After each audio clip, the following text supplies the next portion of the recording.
2 ತಿಂಗಳ ಗೃಹಲಕ್ಷ್ಮಿ 4,000 ರೂಪಾಯಿ ಹಣ ಜಮಾ ಆಗುತ್ತೆ. ಮತ್ತೆ ಇಂಥವರ ಅಕೌಂಟ್ಗೆ ಇನ್ ಮುಂದೆ 2,000 ರೂಪಾಯಿನೂ ಬರಲ್ಲ, 4,000 ರೂಪಾಯಿನೂ ಹಣ ಬರಲ್ಲ. ಮತ್ತೆ ಗೃಹಲಕ್ಷ್ಮಿದಾರರಿಗೆ ಹೊಸ ನಿಯಮಗಳು ಶುರುವಾಗ್ತಾ ಇದ್ದಾವೆ. ಅದನ್ನ ಎಲ್ಲ ಕೂಡ ಡೀಟೇಲ್ ಆಗಿ ಈ ಒಂದು ವಿಡಿಯೋದಲ್ಲಿ ನಾವು ಮಾಹಿತಿ ಕೊಟ್ಟಿರ್ತೇವೆ. ವಿಡಿಯೋ ಮಾತ್ರ ನೀವು ಕೊನೆ ತನಕ ಪೂರ್ತಿಯಾಗಿ ನೋಡಿ. ಖುದ್ದು ಸಚಿವ ಲಕ್ಷ್ಮಿ ಹೆಬ್ಬಾಳ್ಕರ್ ಮೇಡಮ್ ಅವರು ಘೋಷಣೆ ಮಾಡಿರುವಂತಹ ಮಾಹಿತಿ. ಇನ್ನೊಂದು ಕಡೆಗೆ ನಿಮ್ಮ ಮನೆಯ ಗೋಡೆಗಳ ಮೇಲೆ ಈ ಒಂದು ಸ್ಟಿಕರ್ ಏನಾದ್ರೂ ಅಂಟಿಸಿದ್ದರೆ ನಿಮಗೆ ಇದು ಒಂದು ಇಂಪಾರ್ಟೆಂಟ್ ಒಂದು ಹೊಸ ನಿಯಮ ಅಂತಾನೆ ಹೇಳ್ಬೋದು. ಇನ್ ಮುಂದೆ ನೀವು ಕೂಡ ಈ ಒಂದು ವಿಡಿಯೋದಲ್ಲಿ ಎಲ್ಲ ಒಂದು ಡೀಟೇಲ್ ಆಗಿ ಮಾಹಿತಿಯನ್ನ ಪಡ್ಕೊಳ್ಳಿ. ಎದಕ್ಕಂದ್ರೆ ಇದು ತುಂಬಾನೇ ಇಂಪಾರ್ಟೆಂಟು. ಅಧಿಕಾರಿಗಳು ಮನೆಗೆ ಬಂದಾಗ ಏನೆಲ್ಲ ದಾಖಲೆಗಳನ್ನ ನೀವು ಕೊಡಬೇಕಾಗುತ್ತೆ ಅದರ ಬಗ್ಗೆ ನೋಡೋಣ. ಮತ್ತೆ ಈಗ ಮೂರನೇದಾಗಿ ಎಲ್ಲಾ ರೇಷನ್ ಕಾರ್ಡ್ ಗ್ರಾಹಕರಿಗೆ ಒಂದು ಸಿಹಿ ಸುದ್ದಿ. ಅನ್ನಭಾಗ್ಯ ಯೋಜನೆಯಡಿಯಲ್ಲಿ ಒಂದು ಸಿಹಿ ಸುದ್ದಿ ಅಂತ ಹೇಳ್ಬಹುದು. ಅಕ್ಕಿ ಜೊತೆಗೆ ಈ 3-4 ವಸ್ತುಗಳು ನಿಮಗೆ ಸಿಗಲಿದೆ ಅಂತಾನೆ ಹೇಳಲಾಗಿದೆ. ಇನ್ನು ಅನರ್ಹ ಎಲ್ಲ BPL ಪಡಿತರ ಚೀಟಿಗಳನ್ನ ರದ್ದು ಮಾಡಿ ಅಂತ ಖಡಕ್ ಸೂಚನೆ ಇಲ್ಲಿ ಸಿದ್ದರಾಮಯ್ಯನವರೇ, ಮುಖ್ಯಮಂತ್ರಿ ಸಿದ್ದರಾಮಯ್ಯನವರೇ ಇಲ್ಲಿ ಅಧಿಕಾರಿಗಳಿಗೆ ಒಂದು ಮಾಹಿತಿ ಕೊಟ್ಟಿರುವಂತದ್ದು.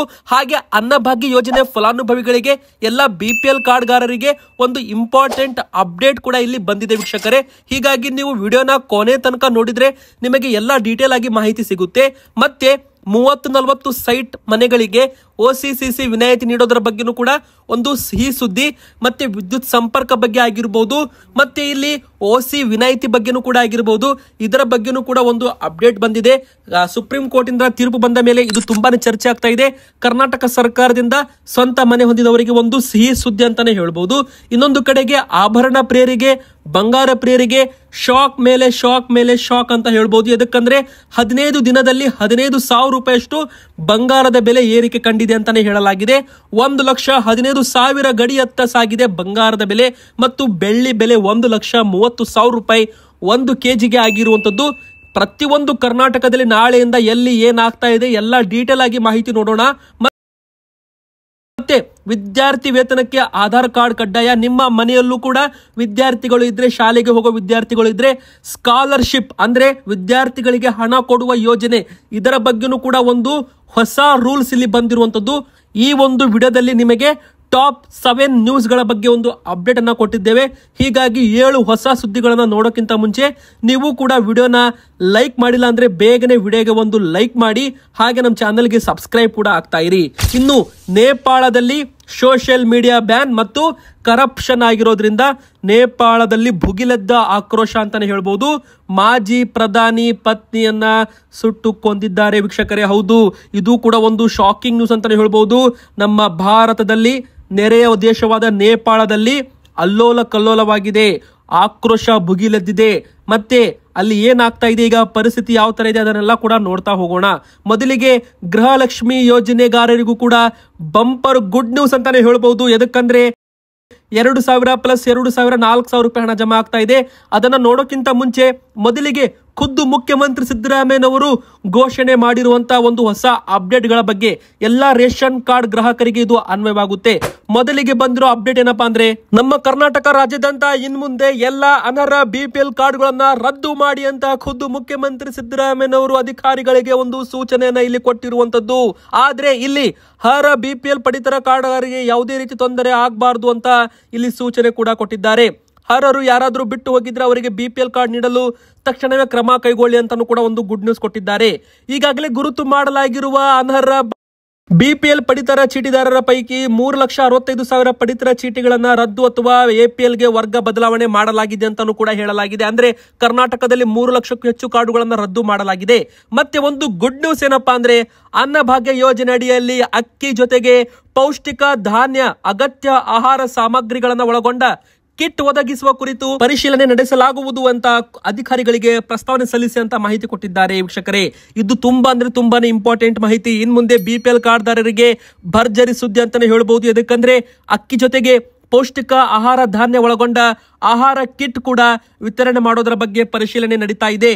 ಮತ್ತೆ ಆಹಾರ ಧಾನ್ಯಗಳನ್ನ ಸರಬರಾಜು ಮಾಡುತ್ತಿರುವ ವಾಹನಗಳಿಗೆ GPS ಟ್ರ್ಯಾಕರ್ ಗಳನ್ನ ಅಳವಡಿಸಬೇಕು. ರಾಜ್ಯದಲ್ಲಿ ಎಲ್ಲಾ ಗೋದಾಮುಗಳಲ್ಲಿ CCTV ಅಳವಡಿಸಬೇಕು ಅಂತ ಹೇಳಲಾಗಿದೆ.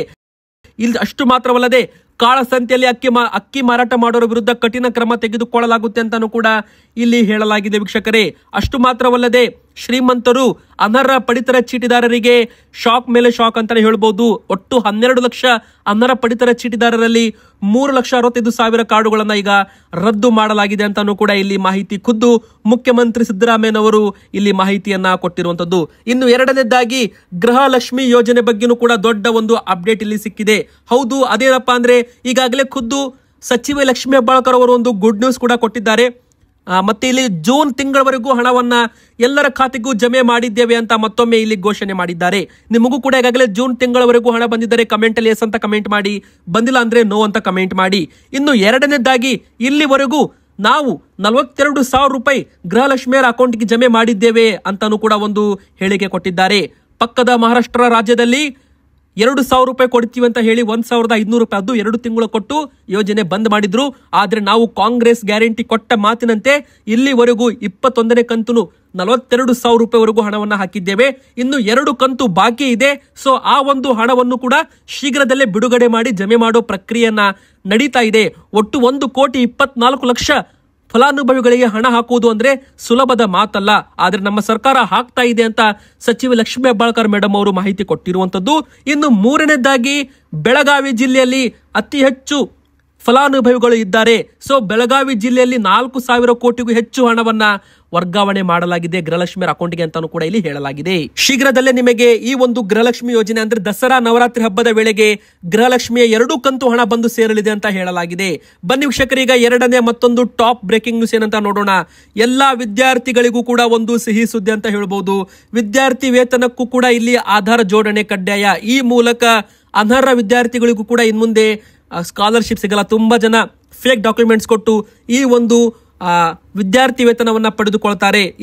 ಹೀಗಾಗಿ ಕೆಲವೊಂದು ವಿದ್ಯಾರ್ಥಿಗಳಿಗೆ ಸ್ಕಾಲರ್ಶಿಪ್ ಹಣ ಬರೋದ್ರಲ್ಲಿ ಲೇಟ್ ಆಗುತ್ತೆ, ಕೆಲವೊಬ್ಬರಿಗೆ ಬರೋದೇ ಇಲ್ಲ. ಹೀಗಾಗಿ ಸರ್ಕಾರ ಇದನ್ನು ತಪ್ಪಿಸಲು ಈಗ ಆಧಾರ್ ಜೋಡಣೆ, ಆಧಾರ್ ಸೀಡಿಂಗ್ ಅನ್ನ ಕಡ್ಡಾಯ ಮಾಡಲಾಗಿದೆ ವೀಕ್ಷಕರೇ. ನಮ್ಮ ಕರ್ನಾಟಕದಲ್ಲಿ 9 ಮತ್ತು 10ನೇ ತರಗತಿಯ ವಿದ್ಯಾರ್ಥಿಗಳಿಗೆ ಮಹತ್ವದ ಸಂದೇಶ. ವಿದ್ಯಾರ್ಥಿ ವೇತನ ಪಡೆಯಲು ವಿದ್ಯಾರ್ಥಿ ವೇತನಕ್ಕೆ ಆಧಾರ್ ಜೋಡಣೆ ಕಡ್ಡಾಯ. ರಾಜ್ಯದ ಸಮಾಜ ಕಲ್ಯಾಣ ಇಲಾಖೆಯಿಂದ ಮಾಹಿತಿ. ವಿದ್ಯಾರ್ಥಿ ವೇತನಕ್ಕೆ ಇನ್ಮುಂದೆ ಆಧಾರ್ ಲಿಂಕ್ ಕಡ್ಡಾಯ. ಪರಿಶಿಷ್ಟ ಜಾತಿಯ 9 ಮತ್ತು 10ನೇ ತರಗತಿಯ ಅಂದರೆ ಮೆಟ್ರಿಕ್ ಪೂರ್ವ ವಿದ್ಯಾರ್ಥಿಗಳು ಅರ್ಜಿ ಹಾಕುವ ಮೊದಲು ಬ್ಯಾಂಕ್ ಖಾತೆಗೆ ಆಧಾರ್ ಸೀಡಿಂಗ್ ಇದೆಯೋ ಇಲ್ವೋ ಅಂತ ಚೆಕ್ ಮಾಡಿಕೊಂಡು ಹಾಕಬೇಕು ಅಂತ ಒಂದು ಸೂಚನೆಯನ್ನ ಕೊಡಲಾಗಿದೆ.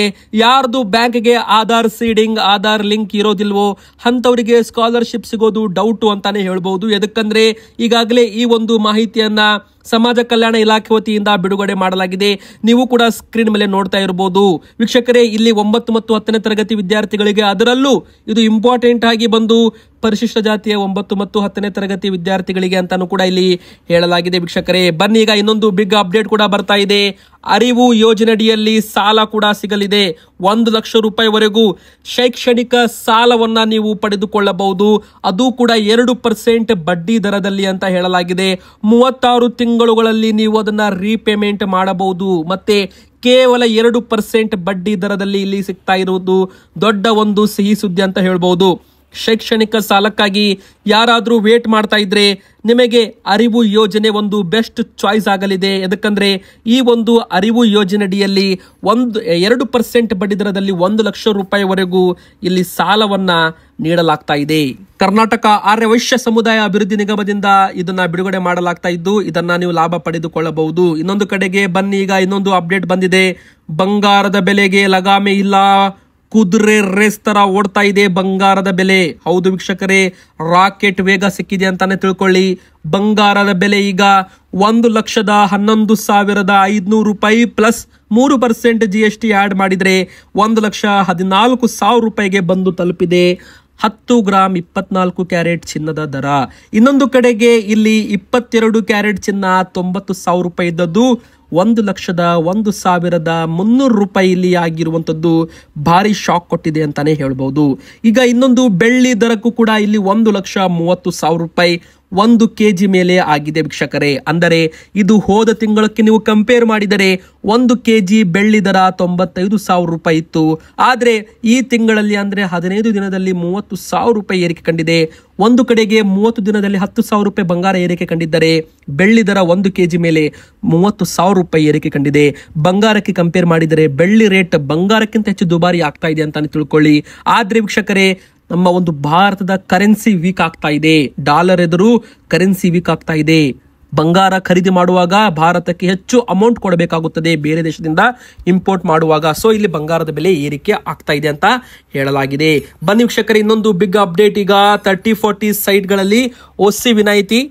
ಹೌದು, ಗ್ರೇಟರ್ ಬೆಂಗಳೂರು ವ್ಯಾಪ್ತಿಯಲ್ಲಿ 1200 ಚದರ ಅಡಿ ವಿಸ್ತೀರ್ಣ ಮೀರದಂತಹ ಅಂದ್ರೆ 1200 ಚದರ ಅಡಿಗಿಂತ ಒಳಗಿರಬೇಕು ಇಂಥ ನಿವೇಶನಗಳಲ್ಲಿ ನೆಲ ಮತ್ತು 2 ಅಂತಸ್ತು ಅಥವಾ ಸ್ಟಿಲ್ಟ್ ಮತ್ತು 3 ಅಂತಸ್ತಿನ ಕಟ್ಟಡಗಳಿಗೆ ಸ್ವಾಧೀನಾನುಭವ ಪತ್ರದಿಂದ ಓಸಿ ವಿನಾಯಿತಿ ನೀಡಿ ಸರ್ಕಾರ ಆದೇಶ ಕೊಟ್ಟಿದೆ. ನಕ್ಷೆ ಮಂಜೂರಾತಿ ಪ್ರಕಾರ ಕಟ್ಟಡ ನಿರ್ಮಿಸದ ಓಸಿ ಹೊಂದಿಲ್ಲದ ಕಟ್ಟಡಗಳಿಗೆ ನೀರು, ವಿದ್ಯುತ್, ಒಳಚರಂಡಿ ಸಂಪರ್ಕ ನೀಡದಂತೆ ಸುಪ್ರೀಂ ಕೋರ್ಟ್ನ ಆದೇಶವಿದೆ. ಹೀಗಾಗಿ ಲಕ್ಷಾಂತರ ಜನರು ಸಮಸ್ಯೆಗೆ ಸಿಲುಕಿದ್ರು. ಈ ಸಮಸ್ಯೆಗೆ ಕರ್ನಾಟಕ ಕಾಂಗ್ರೆಸ್ ಸರ್ಕಾರ ಪರಿಹಾರ ನೀಡಿದ್ದು ಜನರು ನಿರಾಳರಾಗಿದ್ದಾರೆ. ಅಂದರೆ 30-40 ಸೈಟ್ಗಳಿಗೆ ಓಸಿ ವಿನಾಯಿತಿ ಅಂತ ಹೇಳ್ಬಹುದು. ಈ ಒಂದು ಕಟ್ಟಡಗಳಿಗೆ ಈಗ ಒಂದು ನೀರಿನ ಸಮಸ್ಯೆ, ವಿದ್ಯುತ್ ಸಮಸ್ಯೆ ಆಗೋದಿಲ್ಲ ಅಂತಾನೆ ಹೇಳಲಾಗ್ತಾ ಇದೆ. ಯಾಕಂದ್ರೆ ಗ್ರೇಟರ್ ಬೆಂಗಳೂರು ವ್ಯಾಪ್ತಿಯಲ್ಲಿ 1200 ಚದರ ಅಡಿ ವಿಸ್ತೀರ್ಣ ಮೀರದಂತಹ ನಿವೇಶನಗಳಿಗೆ ನೆಲ ಮತ್ತು 2 ಅಂತಸ್ತು ಅಥವಾ ಸ್ಟಿಲ್ಟ್ ಮತ್ತು 3 ಅಂತಸ್ತಿನ ಕಟ್ಟಡಗಳಿಗೆ ಓಸಿ ವಿನಾಯಿತಿ ನೀಡಿ ಸರ್ಕಾರ ಆದೇಶ ಕೊಟ್ಟಿದೆ ಅಂತಾನು ಕೂಡ ಇಲ್ಲಿ ಹೇಳಲಾಗಿದೆ. ಹೀಗಾಗಿ ಇಲ್ಲಿ ನೀರು, ವಿದ್ಯುತ್, ಒಳಚರಂಡಿ ಸಂಪರ್ಕ ಎಲ್ಲ ಕೂಡ ಸಿಗಲಿದೆ ಅಂತಾನೆ ಹೇಳ್ಬೋದು. ಒಟ್ಟಾರೆ ಇದು ಒಂದು ಸಿಹಿ ಸುದ್ದಿ ಆಗಿದೆ. ಎಲ್ಲ ಮನೆ ಕಟ್ಟೋರಿಗೆ, ಎಲ್ಲ ಮನೆ ಕಟ್ಟಿಸ್ತಾ ಇದ್ದವ್ರಿಗೆ ಒಂದು ಗುಡ್ ನ್ಯೂಸ್. ಅದರಲ್ಲೂ ಗ್ರೇಟರ್ ಬೆಂಗಳೂರು ವ್ಯಾಪ್ತಿಯಲ್ಲಿ ಬರೋರ್ಗಂತೂ ಇದು ಭರ್ಜರಿ ಸುದ್ದಿ. ಇವತ್ತಿಗೆ ಇಷ್ಟ ಆಗಿತ್ತು. ವಿಡಿಯೋ ಇಷ್ಟ ಆದರೆ ವಿಡಿಯೋಗೆ ಲೈಕ್ ಮಾಡಿ, ನಿಮ್ಮ ಮನಸ್ಸಿಗೆ ಕಮೆಂಟ್ ಮಾಡಿ, ನಮ್ಮ ಚಾನಲ್ಗೆ ಸಬ್ಸ್ಕ್ರೈಬ್ ಆಗಿ.